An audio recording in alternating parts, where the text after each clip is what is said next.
আর যারা আল্লাহর পরিবর্তে শয়তানকে অভিভাবক রূপে গ্রহণ করে তারা তো স্পষ্টই ক্ষতিগ্রস্ত হল। 120 সে তাদেরকে প্রতিশ্রুতি দেয় এবং তাদেরকে মিথ্যা আশ্বাস দেয়, আর শয়তান তাদেরকে কেবল প্রতারণামূলক প্রতিশ্রুতিই দেয়। 121 এদেরই আশ্রয়স্থল জাহান্নাম, আর তারা সেখান থেকে পালাবার জায়গা পাবে না। 122 আর যারা ঈমান এনেছে এবং নেক আমল করেছে অচিরেই তাদেরকে আমি প্রবেশ করাবো জান্নাতসমূহে, যার তলদেশে প্রবাহিত হচ্ছে নহরসমূহ। সেখানে তারা হবে স্থায়ী। আল্লাহর প্রতিশ্রুতি সত্য, আর কথায় আল্লাহ অপেক্ষা অধিক সত্যবাদী কে? 123 না তোমাদের আশায় এবং না কিতাবীদের আশায় কাজ হবে।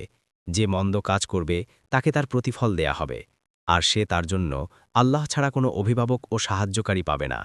124 আর পুরুষ কিংবা নারীর মধ্য থেকে যে নেক কাজ করবে এমতাবস্থায় যে সে মুমিন, তাহলে তারা জান্নাতে প্রবেশ করবে এবং তাদের প্রতি খেজুর বিচির আবরণ পরিমাণ জুলুমও করা হবে না।